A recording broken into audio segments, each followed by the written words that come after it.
நம்ம அன்னூரில் சாலையூரில் இருக்கிற இந்த பழனி ஆண்டவர் வழித்தாங்க நம்ம வந்திருக்கிறோம். வாங்க உள்ளே போகலாம். முன்னாடி பார்த்திங்கன்னா கிணறு, இந்த கிணறு தாங்க அபிஷேகம் பண்ணுற தீர்த்தம். 2 சித்தர் பீடம், ஆயம்மன், கடம்பன் இடமன் சன்னதி, சுயம்பு விநாயகர், கருப்பு ராயர். இவங்களை கும்பிட்டு படியேற ஆரம்பிச்சுன்னா முன்னாடி சக்தி விநாயகர், தொட்டு கும்பிட்டு மேலே ஆரம்பிச்சுன்னா சிவன் பார்வதி விநாயகர் முருகர் இருக்காங்க. ஃபோட்டோ எடுத்துகிட்டு இருக்காங்க. நல்ல பாட்டு. இல்லைன்னா நம்ம முருகருங்க. லெஃப்ட் சைடு பார்த்திங்கன்னா மணி அடிச்சுட்டு சின்ன சின்ன கோயிலுங்க. நம்ம ஆஞ்சநேயர் காவடியிலே எடுத்து சாத்தினோம். ஏகப்பட்ட காவடி இருந்துச்சுங்க. அவ்வளோதாங்க உள்ளே வந்துட்டோம். முருகர் வேலுங்க. அந்த வேலை கும்பிட்டு பழனி ஆண்டவரை நோக்கி வந்தேங்க. கையெடுத்து கும்பிட்டு வேண்டிட்டு துண்ணூறு எடுத்து வச்சுட்டு கோயிலை சுற்ற ஆரம்பிச்சிட்டேங்க. சுற்றி வந்துங்க கொஞ்சம் கூட்டமாக இருந்துச்சுங்க. அப்புறமா தான் பக்கத்தில் அகத்தியர், சித்தர் நிறைய சிலை இருந்துச்சுங்க. ஒவ்வொரு கிருத்திகையும் பார்த்திங்கன்னா மாலை 6 மணிக்கு சிறப்பு அலங்கார பூஜையெல்லாம் நடக்குங்க. இந்த கோயிலில் ஒரு மரம் இருந்துச்சுங்க. அந்த மரத்தை பற்றி கேட்கலான்னு ஐயர்கிட்ட போனேங்க. அவர் இந்த கோயிலோட ஹிஸ்ட்ரியே ஃபுல்லாக சொன்னாருங்க.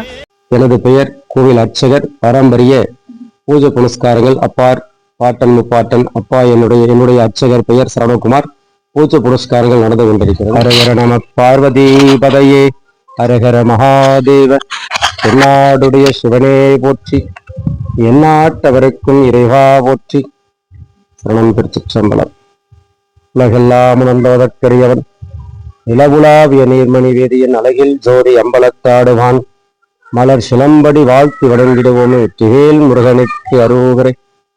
எல்லாம் வல்ல அகிலாண்ட கோடி பிரம்மாண்ட நாயக ஸ்ரீ பால தண்டாயுத சுவாமி பழனியாண்டவர் சன்னதி கிட்டத்தட்ட ஏறத்தாழ 2000 ஆண்டுகளுக்கு தொன்மையான பழமையான கோவில். சாலையூர் வாரணாபுரம் என்று அழைக்கப்படுகின்ற கோவை மாவட்டம் அன்னூர் வட்டம் காரேகவுண்டன் பாளையம் ஊராட்சிக்குட்பட்ட சாலையூர் கிராம ஸ்ரீ கிராமவாசி மக்கள் பால தண்டாயுத சுவாமி பழனியாண்டவராக குன்று தொட்டு 2000 ஆண்டுகளுக்கு முன்னதாக பிரார்த்தனை செய்து வருகின்றனர். சன்னதியிலே முதல் கிழக்கு முகமாக முருகப்பெருமான் காட்சி கொடுத்தார். பக்கத்தில் அருகாமையில் இருக்கின்ற தலவெரிச்ச மரம், அரப்பு மரம். அரப்பு மரத்திற்கு முன்னாடிதான் நம்முடைய சுயம்பு முருகர் பால தண்டாயுத பாணி.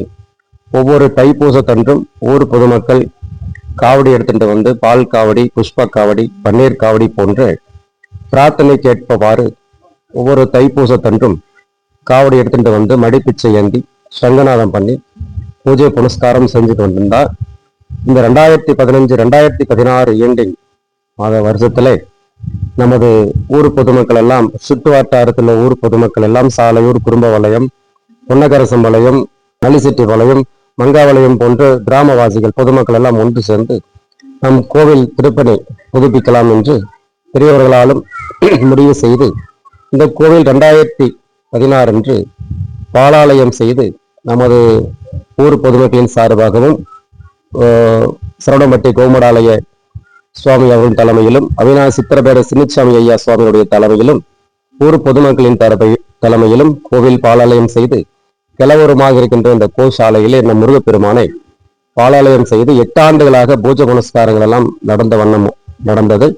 காலை 6 மணிக்கு பூஜை ஓப்பன் செய்து காலை 7 மணிக்கு அபிஷேக ஆராதனையும், 12 மணிக்கு உச்சிகால பூஜையும், இரவு 7 மணிக்கு சாயிராஜ் பூஜையும் நடைபெறும் வண்ணம் ஒவ்வொரு நாளும் நித்தியப்படி பூஜைகள் நடக்கும். சன்னதி 2023 பிப்ரவரி 1 கும்பாபிஷேகம் நடந்தது. சிக விம வெறிச்சையாக நடைபெற்றது. இப்பொழுது பார்த்தீங்கன்னா ஒவ்வொரு நாளும் காலை 6 மணிக்கு நடுத்தரப்பு, 7 மணிக்கு அபிஷேகம், 8:30க்கு அலங்கார பூஜை, 12 மணிக்கு உச்சிகால பூஜையும், இரவு 7:30 மணிக்கு சாயிராஜ் பூஜையும் நடைபெறும். ஒவ்வொரு செவ்வாய்க்கிழமையும் பார்த்தீங்கன்னா காலையில 7 மணிக்கு அபிஷேக பூஜை, 8 மணிக்கு அன்னதான பூஜை, அபிஷேக அலங்காரம் முடித்தவுடன் சிறப்பு அன்னதானம் நடைபெறும். அது போக வளர்புற சஷ்டிக்கு பார்த்தீங்கன்னா சத்ரு சம்ஹார ஹோமம், கணபதி ஹோமம் நடைபெற்று கலசாபிஷேகம் 9:30 அளவில் அலங்கார பூஜை நடைபெறும். ஒவ்வொரு கிருத்திக்கு பார்த்தீங்கன்னா ஈவினிங் 5 மணிக்கு சிறப்பு அபிஷேக பூஜையும், 7 மணிக்கு உச்சவர புறப்பாடு சிறப்பு